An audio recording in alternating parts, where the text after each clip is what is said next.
انسان چھوٹے سے چھوٹا کاروبار بھی کرتا ہے تو وہ ڈھیر سارے لوگوں سے مشورہ کرتا ہے.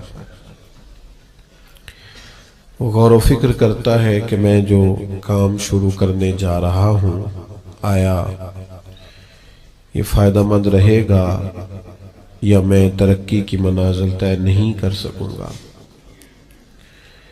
بہت سارے لوگوں سے مشاورت کے بعد وہ کام کو شروع کرتا ہے اور پھر اس سارے کام کے لیے جتنے لوازمات جتنی ضروریات چاہیے ہوتی ہیں وہ ساری پوری کرتا ہے. پھر اس کی ساری ضروریات اور شرائط اور تقاضے پورے کرنے کے بعد وہ دیکھتا ہے کہ میرے کام میں مجھے فائدہ ہوا ہے یا خسارہ ہوا ہے. عزیز دوستو، جس طرح دنیا کے کام انسان مشوروں سے کرتے ہیں، پھر شرائط پوری کرتے ہیں، پھر اس کے بعد اس کا سالانہ حساب کرتے ہیں، نیک اعمال کے بارے میں بھی ہمیں اسی طرح توجہ کرنی چاہیے کہ جب کوئی نیک عمل کریں تو پہلے غور کریں کہ جو میں کرنے جا رہا ہوں کیا میرا دین اس عمل کی پوری تائید کرتا ہے؟ کیا یہ عمل سنت اور شریعت کے مطابق ہے؟ اگر محسوس کریں کہ آپ اس کے شرعی تقاضوں سے آگاہ نہیں ہیں تو جو لوگ جانتے ہیں فَاسْأَلُوا أَهْلَ الذِّكْرِ إِن كُنتُمْ لَا تَعْلَمُونَ، پھر ان سے پوچھ لو جو علم رکھتے ہیں اگر تمہیں علم نہیں ہے. پوری ضروریات کے ساتھ مشاورت کے ساتھ کام کو نیک عمل کو شروع کیا جائے، پھر اس کے سارے تقاضے پورے کیے جائیں، اور پھر تقاضے پورے کرنے کے بعد عمل کرنے کے بعد محنت کرنے کے بعد ایک تڑپ ہونی چاہیے دل میں. وہ تڑپ یہ ہونی چاہیے کہ میرا مالک اسے قبول بھی فرما لے. ایک ہوتی ہے قابلیت اور ایک ہوتی ہے قبولیت. بعض لوگوں کے پاس قابلیت تو ہوتی ہے پر ان کی قبولیت نہیں ہوتی. جو قبول ہو جائے اور جس کو قبولیت نصیب ہو جائے، اصل اسی شخص کا عمل اسے نفع دیتا ہے. اللہ کریم کے دو پاک نبی بیت اللہ شریف کی بنیادیں اٹھا رہے تھے، بلند کر رہے تھے. وَإِذْ يَرْفَعُ إِبْرَاهِيمُ الْقَوَاعِدَ مِنَ الْبَيْتِ وَإِسْمَاعِيلُ، جب اٹھاتے تھے ابراہیم علیہ السلام اس گھر کی بنیادیں، اور ان کے ساتھ اسماعیل علیہ السلام بھی تھے. دو نبی ہیں، پیغمبر ہیں، اللہ کی توفیق سے اللہ کا گھر بنا رہے ہیں، مشقت کر رہے ہیں، محنت کر رہے ہیں، کوشش کر رہے ہیں، بیت اللہ کی تعمیر کر رہے ہیں. تو رب کہتا ہے پتہ ہے وہ مجھ سے کہتے کیا تھے؟ میرا ہی گھر بنا رہے ہیں، پر مجھ سے کہتے تھے ربنا تقبل منا، یا اللہ یہ خدمت ہم سے قبول فرما لینا، یہ قبول کر لینا.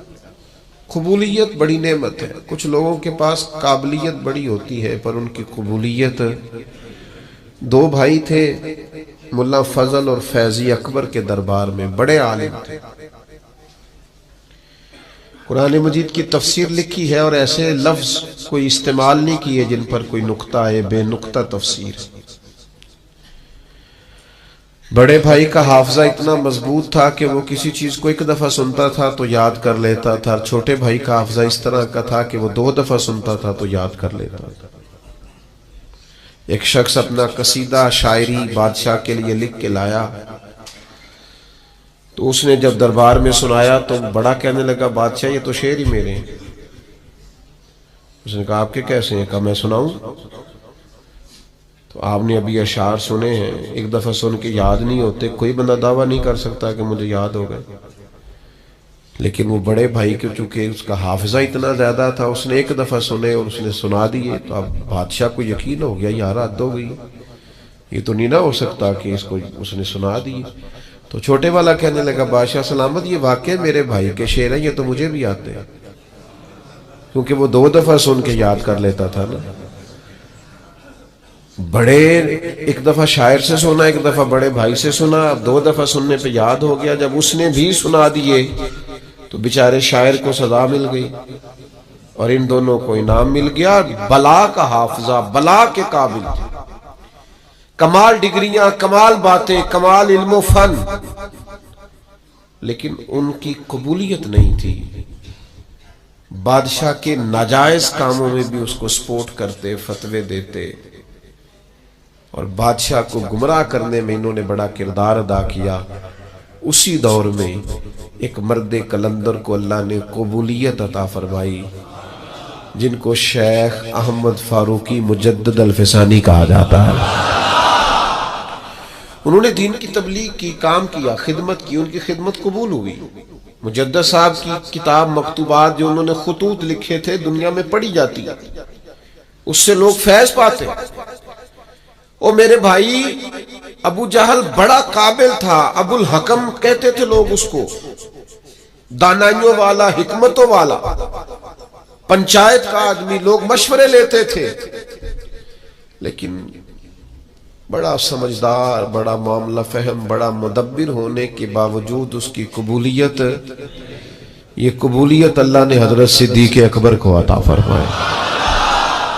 ساری زندگی ہم نے قابل بننے پہ لگا دی، قبول ہونے پر توجہ ہی نہیں کی۔ قابلیت بھی پیدا کرے، لیکن قیمتی جوڑا ہو اور محنت سے، شوق سے خریدا ہو، رنگ بھی پسند ہو، کپڑا بھی بڑا بہترین ہو، درزی کو دیا بھی جائے، لیکن اگر وہ درزی بھی کئی راتوں کا بیدار ہے، آنکھیں اس کی باہر آ گئی ہیں، اس نے سی کر کے دیا ہے، لیکن اگر تو اس کی تعریف ہو جائے تو پھر تو وہ خوش ہو جاتا ہے کہ بھئی، کہتے ہیں کیا بات ہے جناب کی مہربانی، آپ نے کمال کر دیا، تو مطمئن ہو گیا۔ لیکن اگر کسی نے کہہ دیا کہ یار تو نے تو حد کر دیا، یہ تو ناپ ہی پورا نہیں، ماپ ہی سارا غلط ہو گیا، تو مجھے بتائیے وہ ساری محنت فائدہ مند ہوئی کہ رائے گاہ گئی؟ جو قبول ہو جاتے ہیں نا، اصل بات ان کی ہے، قبولیت اصل چیز۔ قرآن مجید پڑھا ہے، تلاوت کی ہے، عبادت کی ہے، دعا کرو نا، وہ قبول بھی تو کرے نا، اور وہ کریم ہے۔ اگر تو قبول کرنے پہ آئے تو نبی پاک علیہ السلام نے فرمایا تم باتیں کرتے کرتے ایک ایسا جملہ کہتے ہو کہ مالک کو اتنا دریائے رحمت کو جوش آتا ہے کہ ایک جملے کی وجہ سے تمہارے لیے جنت کا فیصلہ کر دیتا ہے۔ جب تک اللہ کے حضور قبولیت کی انسان کے لیے نعمت میسر نہیں آتی، وہ اپنے تئیں جتنا مرضی عابد، زاہد، پارسا، نیک، سخی، صوفی، درویش، عالم، مفتی، پیر بن کے بیٹھا رہے، جب تک قبولیت نہیں، جب تک اس کے حضور، اللہ کے نبی کہتے ہیں، اللہ کا گھر بنا کے کہتے ہیں ربنا تقبل منا، یا اللہ مہربانی کر اسے قبول۔ بھائیو، قبولیت بڑی ضروری ہے۔ عید والا دن تھا، حضرت فاروق اعظم رضی اللہ تعالیٰ عنہ نے نبی پاک علیہ السلام کے مصلی پہ کھڑے ہو کے لوگوں کو عید کی نماز پڑھائی، اور پھر اللہ کے محبوب کی امت کے مابین خوشیوں بھری، محبتوں بھری انہوں نے ملاقاتیں بھی کی، لیکن گھر گئے تو اچانک آنکھوں میں آنسو آ گئے، اور وہ آئے تو وہ تیز ہو گئے آنسو، تو گھر والی کہنے لگی آپ کا ہر جگہ یہی حال ہے، آج عید کا دن ہے مسرت کا اور آج بھی آپ رونے لگے۔ آپ فرمانے لگے تو ٹھیک کہتی ہے، مجھے بھی اندازہ ہے کہ آج خوشی کا دن ہے، عید الفطر ہے، روزے گئے ہیں تو رونا نہیں چاہیے، خوشی کرنی چاہیے، تو کہا پھر آپ کیوں رو رہے ہیں؟ تو فرمانے لگے بس کیا کروں، دل نرم ہے، ایک بات یاد آ گئی، اس نے رلا ڈالا ہے۔ کہ حضور کیا یاد آیا؟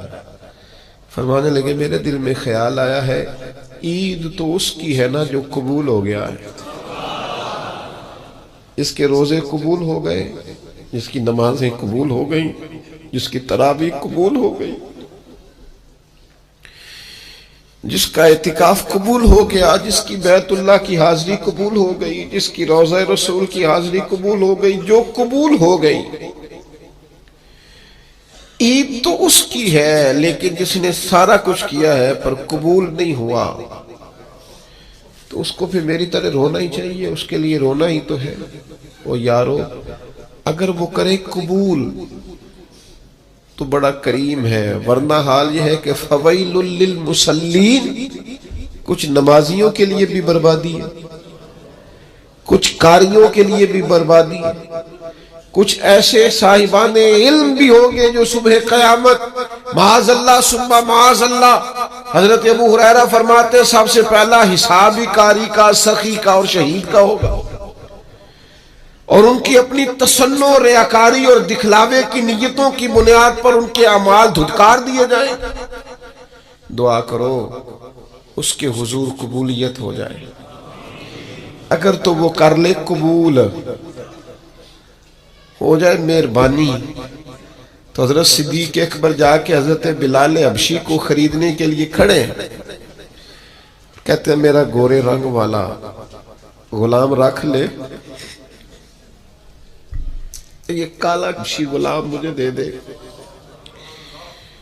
تو وہ حضرت بلال جس کے غلام تھے وہ کہنے لگا اگر میں ساتھ پیسے بھی مانگوں، تو کہا جتنے تو کہے، پیسے بھی دوں گا، پڑھا لکھا خوبصورت غلام بھی دوں گا، پر یہ حبشی نسل سیدنا بلال مجھے دے دے۔ تو وہ شخص کہنے لگا ابو بکر سیاڑے تاجر ہو، زندگی تجارت میں گزری ہے، کیسا سودا کر رہے؟ تو حضرت صدیق رو پڑے، کہنے لگے تمہیں اس حبشی کی شان کا بھی نہ پتا، یہ قبول ہو گیا ہے۔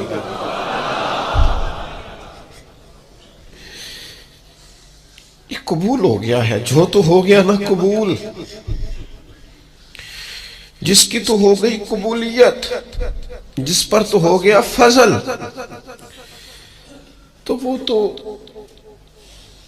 نجات پا گیا اور فلاح پا گیا، لیکن قابل بڑا تھا، قیمتی بڑا تھا، رنگ بڑا خوبصورت تھا، قد بڑا اونچا تھا، اور باتیں بڑی آتی تھیں، پر قبولیت نصیب اگر وہ مہربانی کرے، اگر وہ رحمت کرے، اگر وہ عطا کرے اور وہ کہہ دے کہ تو قبول ہے، تو پھر تو بات بن گئی۔ دیکھو نا یہ قبول ہوئے۔ صحابہ فرماتے ہیں ایک شخص زرہ پہنے حضور کی بارگاہ میں آیا کہ یا رسول اللہ پہلے جہاد کروں کہ پہلے کلمہ پڑھوں؟ تو نبی پاک نے فرمایا تو پہلے کلمہ پڑھ پھر جہاد کر۔ نے کلمہ پڑھا، جہاد کیا، شہید ہو گئے، حضور اس کے سرانے کھڑے ہیں، دیکھو قبول ہو گیا۔ یہ دیکھو سرانے حضور کھڑے، ابھی آیا تھوڑی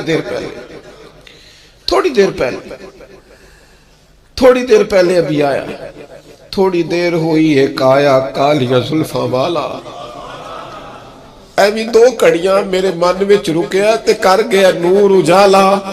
حضور سرانے کھڑے ہیں اور مسکرا کے فرما رہے ہیں دیکھو عمل تھوڑا کیا ہے اور اجر زیادہ لے گیا ہے۔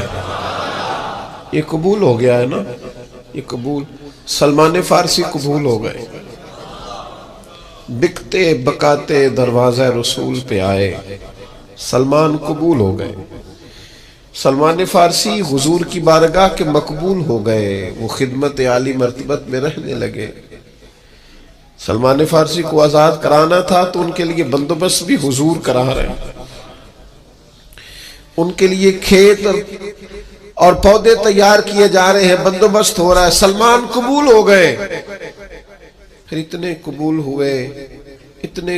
ہوئے، کہاں سے بکتے بکاتے آئے تھے، تیری تلاش میں پھرا میں جنگل پہاڑ اور دشت میں، اور پھر اتنے قبول ہوئے کہ محبوب کریم نے فرمایا لوگوں اسے غیر نہ سمجھنا، سلمان من اہل البیت۔ قابلیت بھی تلاش کرو لیکن دعا کرو نا وہ قبول بھی کرے، اس کی بارگاہ سے قبولیت بھی ملے۔